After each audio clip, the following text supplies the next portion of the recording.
This is not a graphics shop or a music studio. It's the San Jose Police Department. The officers here wanted a computer system that could not only handle the routine business applications, but one that could also help them recreate the scene of an accident or the scene of a crime to help them in their investigations. They ended up not with a PC compatible or a Macintosh, but with an Atari ST. You know, people have stereotypes, and sometimes we have stereotypes about computers. Today, we're going to try to help you break at least one stereotype as we look at the power and the versatility of the Atari ST on this edition of the Computer Chronicles.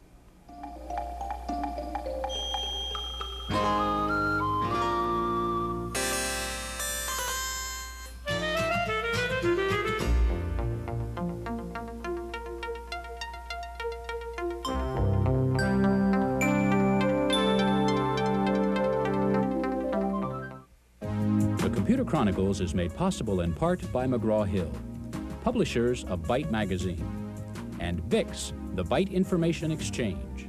In print and online, Byte and BIX serve computer professionals worldwide with detailed information on new hardware, software, and technologies.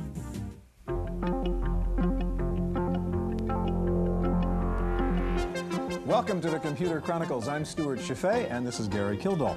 And Gary, what we have here is no ordinary flight simulator. This particular input device is the actual remote radio controller you use to run these radio-controlled model airplanes and helicopters. So before you go out and crash your $2,000 model, you can do the identical moves to run the same plane here on the screen. You know, I crashed one of his little helicopters a couple years ago, so I think I'm a good customer for this product. $199. It's called Aero Chopper, Gary. It's cheaper. The interesting thing is this takes a lot of horsepower to run this kind of simulation. It was written first for an Atari ST. The question I have for you, though, has to do with the Atari we saw at the very beginning of the program at the San Jose Police Department. That Atari was set up to read not only Atari software, but it could read Mac discs, MS-DOS discs. Is it possible to be able to buy a nice low-cost machine like the Atari and run any software? Well, I think it's a good idea in principle, of course, but even though this is a 68K processor in here, it's not a Mac, and so there's going to be some hardware considerations that some of the software is going to expect. And so we can't expect that all software is going to run. It also depends on the kind of simulation you're doing, whether it's a coprocessor, which means it's going to run at high speed, or whether it's a software emulation where each instruction is interpreted. That could be 4 or 5 times slower than the real thing. The Atari ST has an advantage. The diskettes themselves, however, are IBM compatible in the sense that the data format's the same. Thanks to DRI's GEM system. Gary, we're going to focus on the Atari ST today. We'll see some new applications for it, paint programs, high-end desktop publishing, CAD applications, and we'll see how the ST can run Mac software. Now, when you talk about the Atari ST, of course, you have to talk about music. We begin by visiting a college where you can get a degree in music engineering thanks to the Atari ST. So you look at maybe some other kinds of fills we can use, like the string pads, definitely. While the personal computer has become a favorite tool of the business world, its talents extend well beyond dreary spreadsheets and color-coded pie charts. With a little additional hardware, it's also becoming a tool of choice for artists, musicians, and composers. At Cogswell College, a technical school about 40 miles south of San Francisco, students are using the Atari ST to learn a new way to compose and perform music, with the help of a hardware interface called MIDI, or Musical Instrument Digital Interface. The most important features that MIDI brings is it allows you to record just the performance separate of sounds. So I can record a performance and then decide after the fact, would I want that to be a flute? Would I want that to be a violin? Another thing that MIDI makes it possible to do is wholesale editing. You can just go in and take whole blocks of material and move it around and reposition it in different kinds of ways. The musical studio at Cogswell has stacks of familiar hardware, such as electronic keyboards and synthesizers. But the musical output is composed through the software, which assembles and modifies the different tracks. Cogswell uses a software package called Notator from DigiDesign to create and edit the musical scores in real time. The program permits changes in key, tempo, or instrument to be inserted and played back immediately, and the user can choose between a variety of real-time data displays. Cogswell also uses MasterTracks Pro from Passport Designs, a sequencer that provides 64 multi-channel recording tracks and familiar-looking tape recorder-type controls. To a composer with a traditional education, the electronics might seem overwhelming. But the school's instructor doesn't see that as a problem. We aren't throwing musical theory out the window. We're using music theory. We're employing these things as tools. The business, I think, is a lot like the computers were about 5 years ago. This is a new program, and education's scrambling to keep up with technology.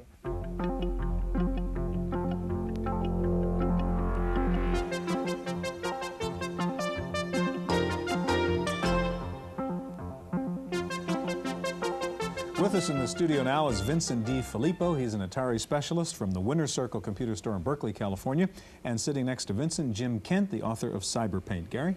Jim, I think everybody likes the philosophy of Commodore and Atari as far as pricing. You get a lot of computing bang for your buck. What else is it about the Atari that led you to choose that as a platform for your Cyberpaint program? There were two main things. The 68,000 processor, so I didn't have to deal with strange memory segmentations. And it's color. Okay. Yeah. And so color is important. Okay. And as far as Cyberpaint, what does Cyberpaint do? Cyberpaint is a program useful for animation, video sort of work.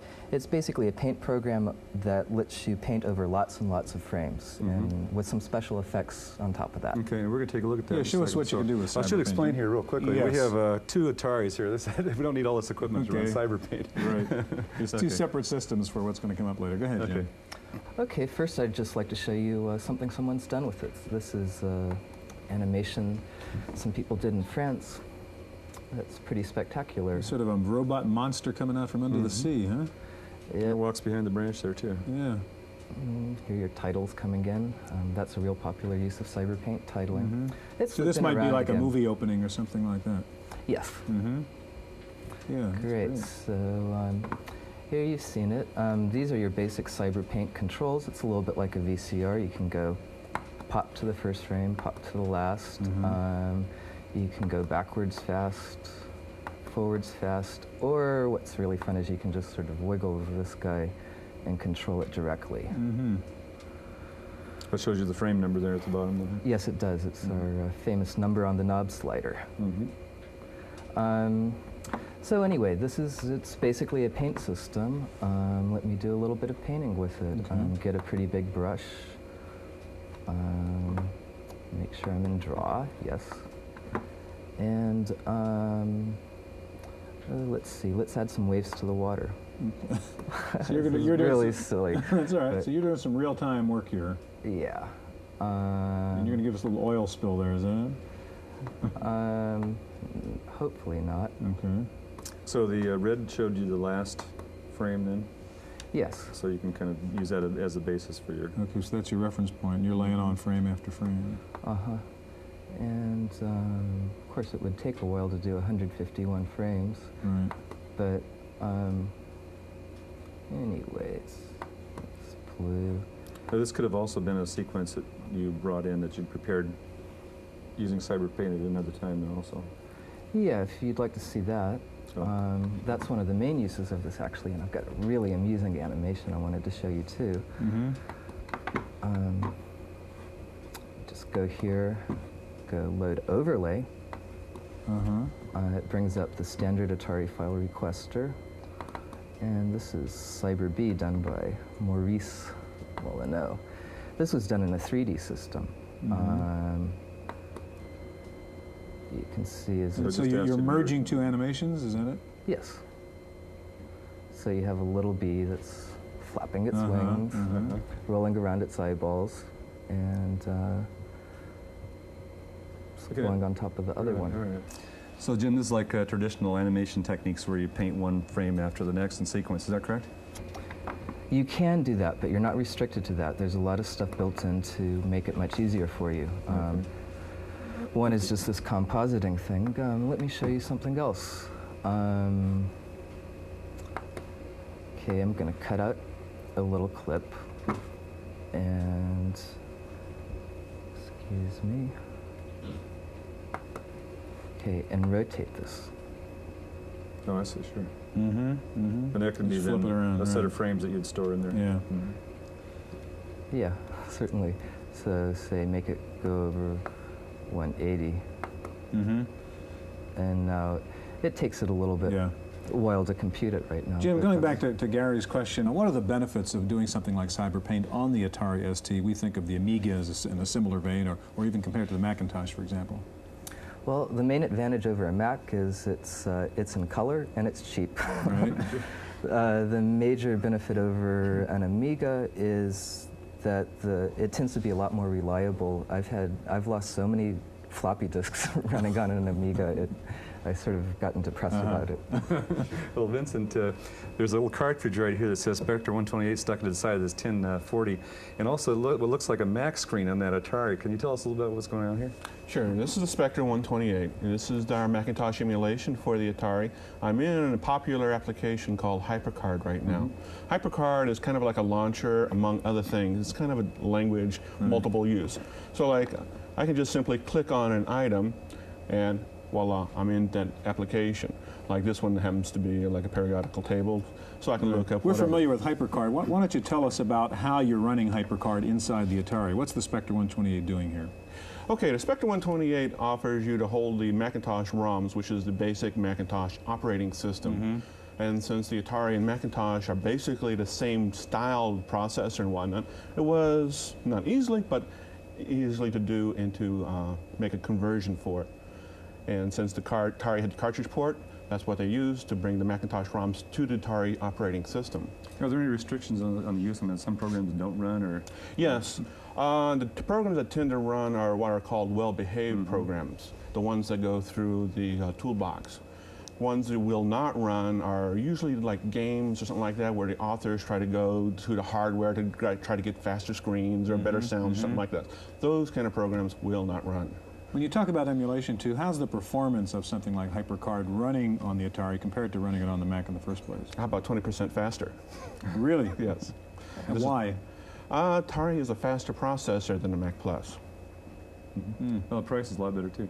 You bet. Now, are there any problems with copyrights and so forth? We all know that Apple is very careful about releasing these things. Do you have any problems with that? No, because we're actually using actual Mac products. We're not cloning them or copying them or anything like this. There are actual Mac ROMs in the Spectre cartridge. Okay. Is there a product out that can do the same thing with the MS-DOS software on the Atari? Yes, there is. There's a program called PC Ditto. They're coming out with a hardware version to even actually bring it running up at IBM speeds. Okay, in that case, it is a software emulation currently. Currently, it's a software emulation. And how's the performance of that? The performance on PC Ditto currently right now is like running a 1 megahertz IBM. I mean, you can sleep between some things. 4 times slower than the earliest PCs. That's right. Okay. Well, gentlemen, thank you very much. There's a very interesting research project going on at the Steinhardt Aquarium in San Francisco, trying to get dolphins and human beings to communicate. And the computer system they're using to support that experiment is an Atari ST. Wendy Woods has a report. 2 dolphins named Thetis and Amphi and 3 seals, Reno, Geraldine, and Missy, have for the last 3 years been able to communicate with researchers with the help of a computer. At the Steinhardt Aquarium in San Francisco, researchers have provided them with a series of underwater pipes, each of which, when pressed, sounds a different tone. Each tone represents a different object. Fish is the most popular, but they can also request a ball, a ring, hands-on petting, or a spray of water. An Atari ST computer perched in a hut built above the aquarium records every key the animals press and the exact time the request is made. The researchers call this environmental enhancement, or a way of improving life for those stuck in the proverbial pool. But more than just entertain the animals, the Atari ST is gathering important data. I think we are seeing interesting patterns.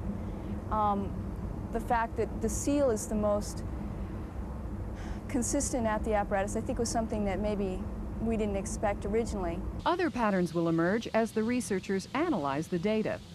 Eric Carlson, a University of San Francisco graduate student, wrote the program which controls the pipes using GFA Basic from Michtron. I think it's an ideal computer for this. The access to the ports is very good. And additionally, the language that I chose to use here was BASIC. The sound generating capabilities of the Atari were very helpful, and also, it's nice to have a graphical interface.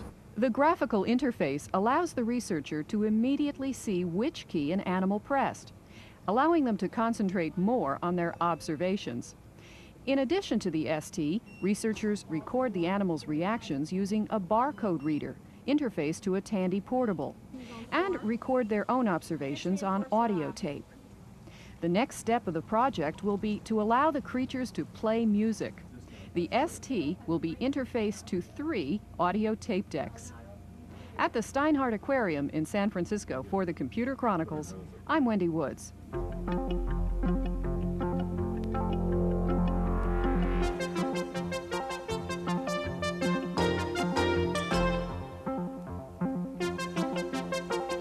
With us in the studio now is Nathan Peteshin. He's president of ISD Marketing in Toronto. And sitting next to Nathan, Andrew Reese, editor of Start magazine. Stuart, it seems like whenever anybody says Atari, they think of the game machine, but we've got a stack even the paint stuff. Yeah, exactly, the paint programs. Over here, we've got a stack of machines that certainly isn't the standard Atari setup.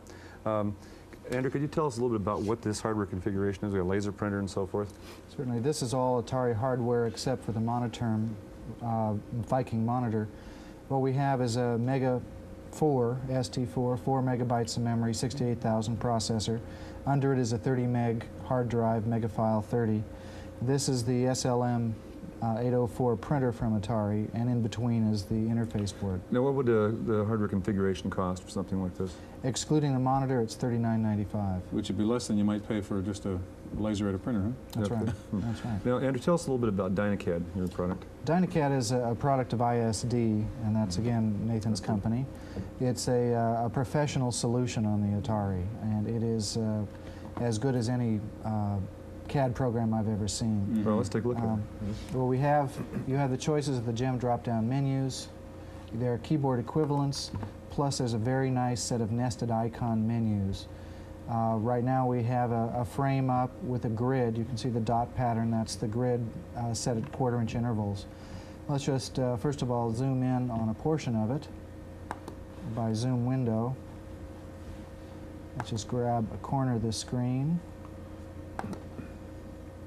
And I can see the dot pattern is larger. Now I'll go to, I'm on the insert menu, and we'll just put in a box somewhere around there. Now, one of the nice features of Dynacad is that it has built-in Bezier and B-splines, Bezier curves and B-splines. So what we can do now is add tabs to this box, as if we were going to be doing a mounting plate. First of all, it has entity snap, which means you can choose an entity. At this point, we're choosing to place a point at the end. Now we'll go to the location, and we can put, you can see the rubber band line. Yeah.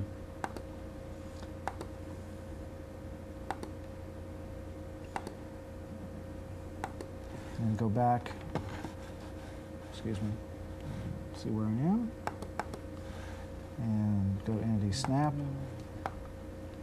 Now with the right click, we have our tabs. How would Dynacad compare, say, to AutoCAD? Most people are familiar with as a kind of standard CAD package. It is faster, and it has a much better interface. It's the equivalent of AutoCAD version 10. Really? It has the 3D. And price-wise, how does it compare?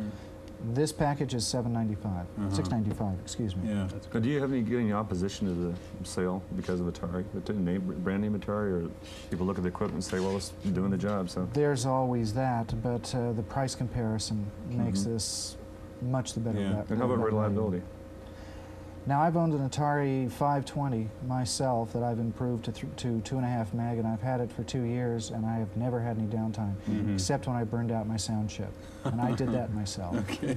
Can I ask you to kind of get out of Dynacad right now? We want to take a look at Calamus, which is the other Atari program which Nathan's company has. And while we do that, Nathan, tell us a bit about Calamus, which is desktop publishing, right? Yes. Calamus was our entry into professional desktop publishing based on the Atari platform. You can sort of grab the mouse there and put it on your right-handed side. I'm just going to load it up now. Yeah, go ahead. Okay. This was intended as a professional level entry. It has something over 350 separate features, and it works quite well. different icons, again, nested icons. In the top right-hand corner is a help area that indicates exactly what I'm pointing at, rotated text, group frames, etc.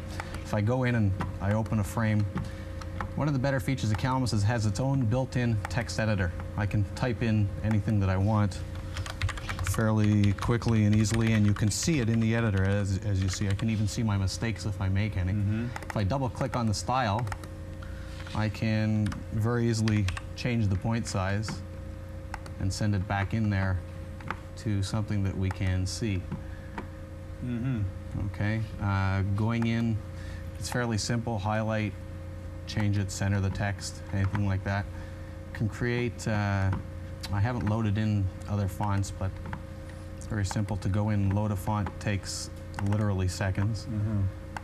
Okay, I can go and say highlight COM, go into our font preview, and you can see it gives you a good representation of the font itself, and change the point size to, let's say, 70 for this, not 710. It goes up to 999. And as simple as that, I've changed it, and you can see the representation on the screen.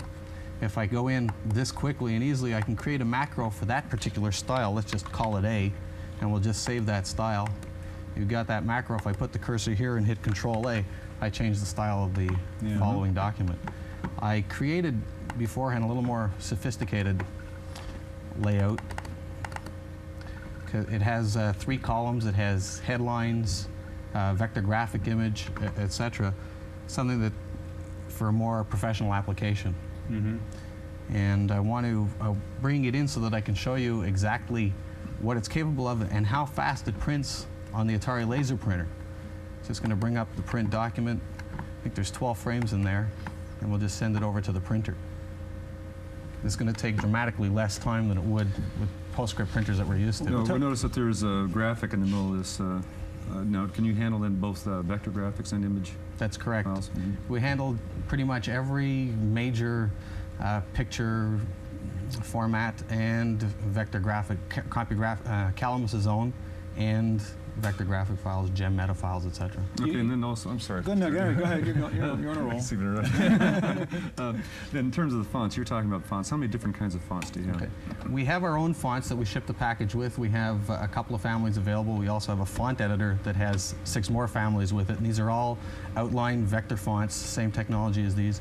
And as well, we signed a license agreement with CompuGraphics Corporation, and we originally have converted 31 of their font families as well. And your hard copy is already here, by the way. And that's what we're using. These are CompuGraphic fonts. And if I just hold that up to the screen, get the OK out of the way, you can see it's what you see is what you get. What I was going to ask you about the speed factor. Now, tell me, compare this to, say, using PostScript, using PageMaker, and so on.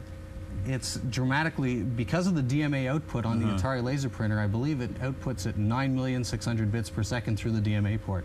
So there's really no comparison to the parallel or serial port that the printers have been using before. We have just about a minute left. Andy, this whole thing we've been seeing during this whole program is the power of the Atari package here and a lot of the software that's so competitive and yet so much less expensive.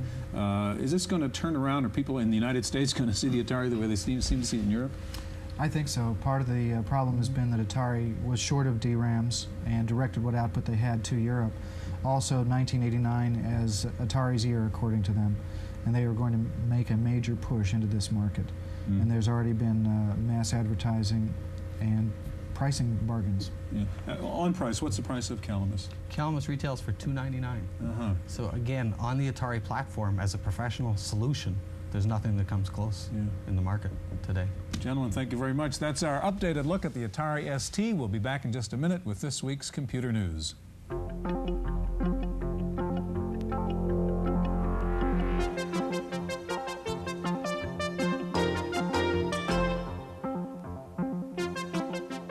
In the random access file this week, reports that Apple will release a new Macintosh next month, dubbed the 2CI. It'll be an improvement on the 2CX using the same 68030 CPU, but running at 25 megahertz rather than 16. The new 2CI also will reportedly have video capabilities on the main board. The retail price expected to be around $8,000. This is the week of the Macworld Expo in Boston, and word there is that the Mac laptop will be introduced next month. Among the new Mac products announced at the Macworld Expo was an accelerator board for the Mac 2 and Mac 2X that will triple its speed to 50 megahertz. Also, Keytronics has introduced its first professional series keyboard for the Mac. The Mac Pro keyboard comes bundled with Macro software. A British software firm says it has discovered a new MS-DOS virus called Data Crime. It warns that the virus is triggered to damage hard disks on October 12th by attaching itself to COM files. The virus was apparently released in March of this year and may be sitting around silently waiting to attack in October. First Lotus started shipping 123 Release 3. Now it has followed up with Release 2.2 for users having only 512K of RAM or less. The new version of 123 comes with the Always add-in. It features file linking and better support for networks and add-ins. Lotus users can upgrade for $150. If you bought 123 within the past year, you're entitled to a free upgrade. IBM has announced the first product using its new 4 megabit memory chip. The chip will be on a new memory expansion card for the PS2 models 70 and 80. Kpro has come out with a new low-cost 286 computer called the KC2. It will retail for $11.95, including 640K monochrome monitor, 8 slots, and 12 megahertz speed with 0 wait state design. The federal courts have said that AT&T is now free to enter the electronic publishing business, lifting the ban on Ma Bell that was imposed in 1982. No word yet from AT&T about their first move, though electronic yellow pages is a likely first step. Meanwhile, Prodigy has moved into Houston as it continues to expand its user base. The Prodigy goal is to access 40% of the nation's PC users by mid-1990.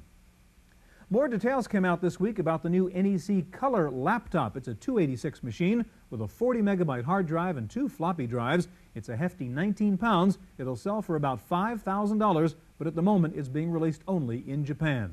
Finally, if you like to watch your diet, there's a new program out called Well Aware. It was designed by a doctor and it features a database of over 3,000 foods and their ingredients and additives. It's designed primarily to help people suffering from food-related allergies to identify the particular foods that are causing the problem. Well Aware runs on a PC and sells for $99. That's it for this week's Chronicles. We'll see you next time. The Computer Chronicles is made possible in part by McGraw-Hill, publishers of Byte Magazine, and BIX, the Byte Information Exchange. In print and online, Byte and BIX serve computer professionals worldwide with detailed information on new hardware, software, and technologies. For a transcript of this week's Computer Chronicles, send $4 to PTV Publications, Post Office Box 701, Kent, Ohio 44240. Please indicate program date.